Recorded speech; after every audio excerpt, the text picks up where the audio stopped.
어유, 이 이야기를 들으시면 눈물 없이는 못했습니다. 조선 선조 18년 한양북촌에 순천 김씨 대감댁이 있었는데요. 그 집 유모 덕이라는 여인의 이야기입니다. 덕이 품 안에 아기가 숨을 헐떡이고 있었어요. 사흘 전 낳은 아이, 입술이 파래지며 점점 식어가고 있었습니다. 그런데 그때였어요. 마님께서 산기가 시작되셨어요. 안채에서 난리가 났습니다. 산파들이 허둥지둥 드나들고 마님 신음소리가 들렸어요. 여기선 아기가 죽어가고 저기선 아기가 태어나려 하고 어째 이렇게 운명이 엇갈리는지. 잠시 인연을 고하옵니다. 야담여사와의 이 만남, 구독과 좋아요로 정을 남겨주시옵소서. 대문 부서, 김윤성 역적놈 잡아라. 포졸놈들이 칼 들고 우르르 몰려들었어요. 대감댁이 영모에 연루됐다는 겁니다. 꽉 잡아, 씨를 말려야 한다. 사랑채에선 대감님 끌려가는 소리, 하인들 비명, 그릇 깨지는 소리가 난리도 아니었어요. 아기가 나와요. 안채에서 산파 목소리. 마님 비명과 함께 갓난아기 울음소리가 터졌어요. 그것도 아주 우렁차게. 그 순간이었어요. 덕이 품속 아기가 작게 경련하더니 손이 스르륵 풀렸습니다. 숨소리가 멈췄어요. 저 안채 뒤져. 역적 자식 남기지 마. 포졸 대장이 소리치자 놈들이 칼 뽑아들고 안채로 우르르 몰려갔어요. 그 순간 덕이 머릿속이 하얘졌습니다. 도련님이, 태어난 도련님이 죽는다. 덕이 젖가슴에선 아직도 젖이 줄줄 흘러나오고 있었어요. 죽은 아기 위해 준비됐던 젖. 이제 쓸데없는 젖. 그런데 그 젖은 뜨겁게 살아 있었습니다. 그때 덕이 눈에 불이 켜졌어요. 이 젖으로 도련님을 살려야 해. 죽은 아기를 마루에 눕히고 안채로 뛰었습니다. 마님, 피가 너무 많이 나요. 산파가 핏덩이 된 마님 옆에서 갓난아기 안고 있었어요. 포졸놈들이 칼 들고 막 문 열려는 찰나였습니다. 저한테 도련님 주세요. 덕이는 도련님을 낚아채서 자기 누더기 저고리 속으로 쑥 밀어 넣었어요. 그리고 재빨리 방석 하나를 집어 피 묻은 천으로 대충 감쌌습니다. 역적 자식 어디 있어? 포졸놈들이 칼 휘두르며 들어왔어요. 마님께서 해산하시다가 아기랑 같이 돌아가셨어요. 산파가 떨떠름하게 말했습니다. 뭐, 아기도 죽었다고? 포졸 하나가 산파 품에 꾸러미를 확 낚아챘어요. 피 묻은 천 젖히니까 안에 솜하고 헝겊뿐. 이게 뭐냐? 태반이에요. 아기는 나오다 말고. 산파가 마님 배를 가리켰어요. 피범벅 이불 속 마님은 이미 숨이 끊어져 있었습니다. 포졸들이 마님 배를 대충 확인했어요. 에이, 역적 새끼가 나오지도 못하고 뒤졌네. 하늘도 역적은 안 봐주시나 봐. 그 순간 덕이 품속에서 아기가 꿈틀. 울음 터뜨리려는 거예요. 덕이는 황급히 품을 꽉 껴안으며 뒷걸음질 쳤습니다. 너는 어디가? 저 유모예요. 제 아기가 사랑채에 있어서. 아, 그래, 꺼져. 포졸놈들은 천한 유모 따윈 관심도 없었어요. 덕이는 도련님 품에 꽉 안은 채 사랑채로 뛰었습니다. 죽은 자기 아기가 그대로 누워 있었어요. 덕이는 떨리는 손으로 품속 도련님을 꺼내 자기 누더기로 칭칭 감았습니다. 그리고 죽은 자기 아기를 안아 올렸어요. 마지막으로 꼭 안아주면서 아기 명주 베네쩌고리를 벗겼습니다. 미안하다. 내 새끼야. 눈물이 주르륵 흘렀어요. 그때 또 발소리. 이 사랑채도 뒤져. 덕이는 급히 죽은 아기를 마루에 눕히고 도련님을 품속 깊이 숨겼습니다. 쾅! 문 열리며 포졸 둘이 쳐들어왔어요. 여기에 있다. 바닥에 아기 보고 칼 번쩍 들었습니다. 이 아이는 제 자식이에요. 덕이가 확 막아섰어요. 제 자식이라니까요. 사흘 전에 낳았는데 몸이 약해서. 오늘 아침에 숨졌어요. 포졸이 시체를 발로 툭 찼어요. 맥도 없고 식었네. 천거 새끼로구만. 안채 역적 자식도 죽고 여기 천거 자식도 죽고 오늘은 죽는 날이네. 포졸놈들이 킥킥 웃으며 나갔습니다. 덕이는 털썩 주저앉았어요. 품 안의 도련님은 여전히 작게 숨 쉬고 있었습니다. 누더기 속에서 살아서. 덕이는 떨리는 손으로 젖가슴을 열었어요. 도련님, 우리 아기는 갔지만 이제 이 젖은 도련님 거예요. 젖꼭지를 아기 입에 쏙 물렸습니다. 갓난아기가 본능적으로 젖을 빨기 시작했어요. 바로 옆엔 죽은 자기 아기가 누워 있었습니다. 미안하다. 내 새끼야.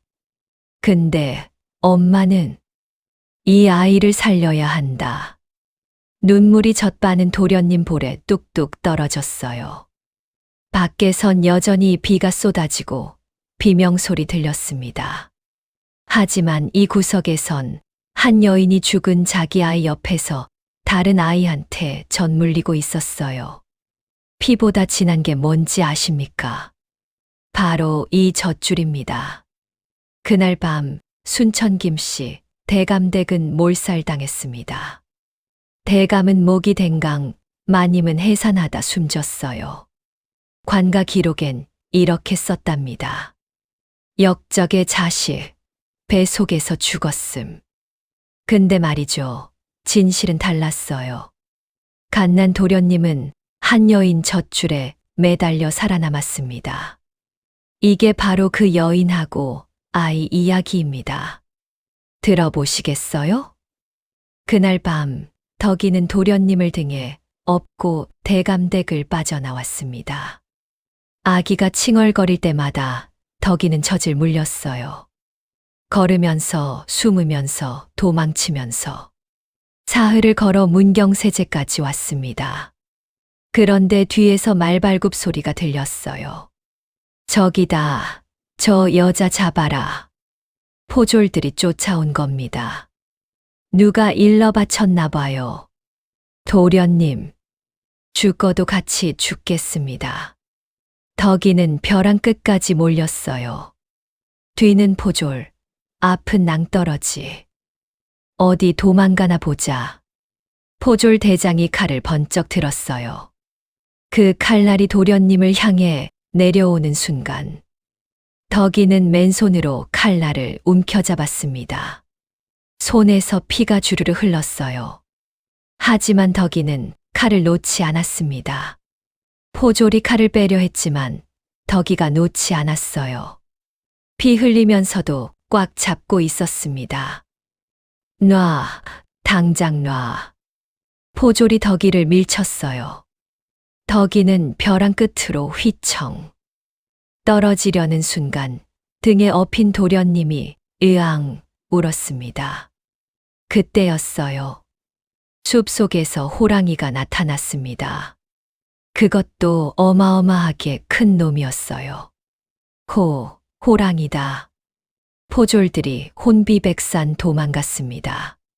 그런데 이상한 일이 벌어졌어요.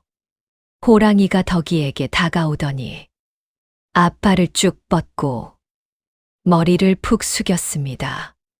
절을 한 겁니다. 덕이도 깜짝 놀랐어요.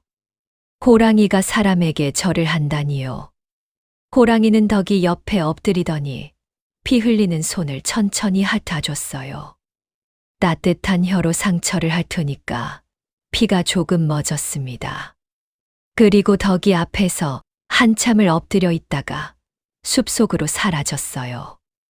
덕이는 그제야 털썩 주저앉았습니다. 도련님, 우리가 살았습니다. 등에 업힌 도련님은 새근새근 잠들어 있었어요. 사람들은 이렇게 말했답니다. 호랑이도 모성의 앞에서는 머리를 숙인다고요. 덕이 손에 남은 그 상처는 평생 지워지지 않았지만 그날 호랑이가 핥아준 자리만큼은 신기하게도 곪지 않았답니다. 그렇게 덕이와 도련님은 문경세제를 넘었어요. 문경세제를 넘은 덕이는 남해 바닷가 작은 마을로 숨어들었습니다. 거기서 이름을 바꿨어요. 덕이는 순이가 됐고 도련님은 그냥 준이가 됐습니다. 순이 씨, 오늘도 조개 못 캤어요? 미안합니다. 아기가 아파서. 덕이는 갯벌에서 조개 캐는 일로 살았어요. 허리 굽혀 조개 캐고 등에 준이 업고 전 물리고 발목은 퉁퉁 부어올랐고 손은 갯벌 소금물에 상처투성이었어요. 그런데 진짜 문제는 따로 있었습니다. 준이가 자라면서 성질이 매서웠어요. 야, 너 또 뭐 훔쳐 먹었지? 마을 아이들이 7살 준이를 두들겨 팼어요. 준이는 맞으면서도 눈빛이 차갑게 변했습니다. 너희들 다 기억할 거야. 그날 밤 준이가 집에 와서 말했어요. 어머니, 나 저 아이들한테 복수할 거예요. 덕이 가슴이 철렁 내려앉았습니다. 이러다 도련님이 복수기가 되겠구나. 덕이는 준이 앞에 무릎 꿇고 앉았어요. 그리고 자기 발목을 보여줬습니다. 퉁퉁 부어오른 발목. 갈라진 틈에서 상처가 보였어요. 준아. 덕이가 준이 손을 잡았습니다. 내가 칼을 들면 그건 복수입니다. 하지만 붓을 들면 그건 구원이에요. 알겠니? 이 어머니는 말이다. 내가 훌륭한 사람 되는 거 보고 죽고 싶어. 내가 사람을 해치는 건 보고 싶지 않아. 준이 눈에 눈물이 그렁그렁 맺혔어요. 하지만 어머니, 배가 고파요. 알아. 어머니가 내일 조개 더 많이 캘게. 그날 밤부터 덕이는 새벽 2시에 일어나 갯벌로 나갔어요. 남들보다 2배 일했습니다. 그렇게 번 돈으로 서당에 준이를 보냈어요. 어머니, 나 글 배우러 가도 돼요? 그럼 우리 준이 선비 되는 거야. 덕이 손에는 조개 캐느라 상처가 가득했지만 얼굴엔 웃음이 가득했습니다. 가난은 사람을 짐승으로 만들기도 하지만 때로는 사람을 성자로 만들기도 합니다. 덕이는 준이가 복수의 칼이 아니라 구원의 붓을 잡길 원했어요.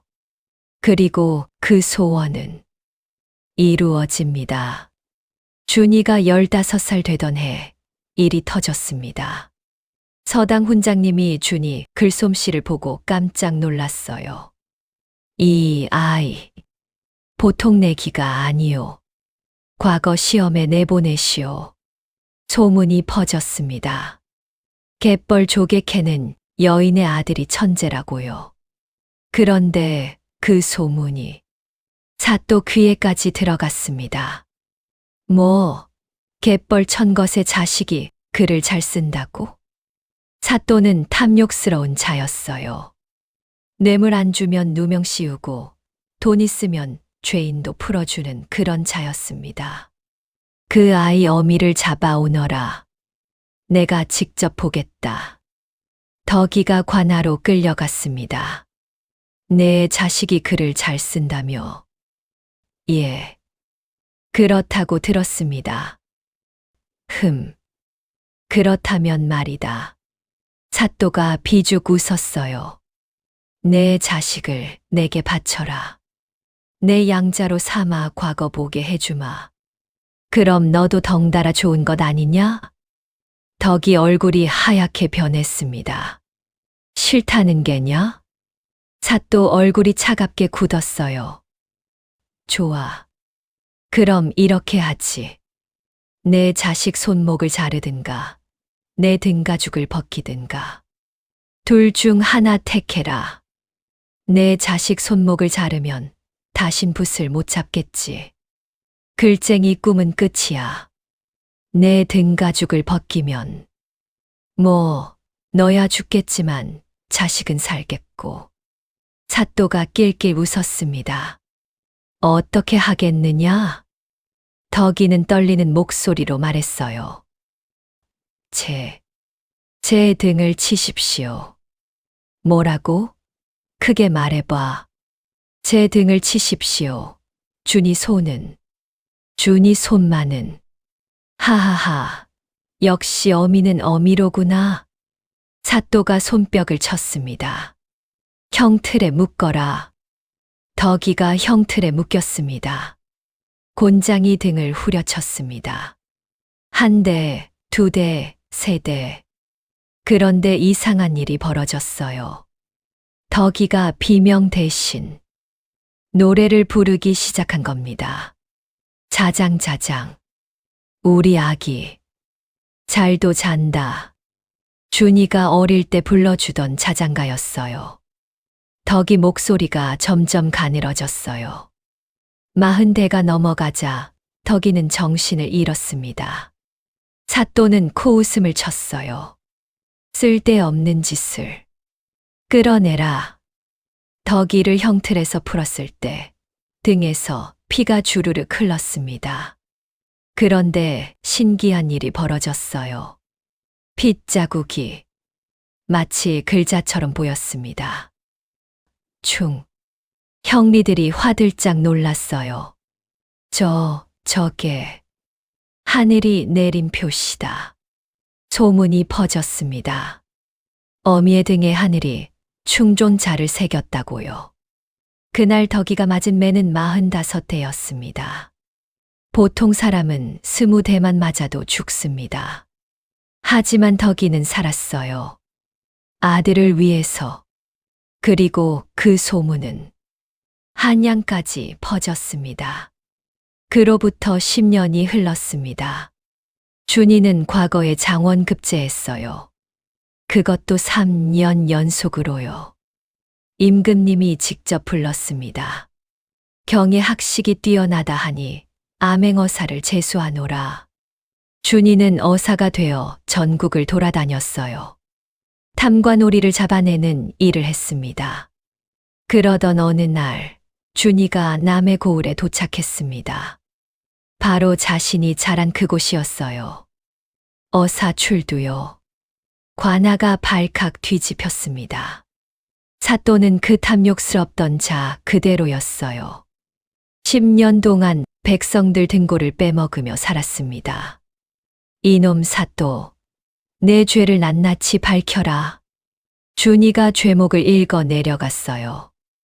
뇌물, 횡령, 무고한 백성 죽인 것.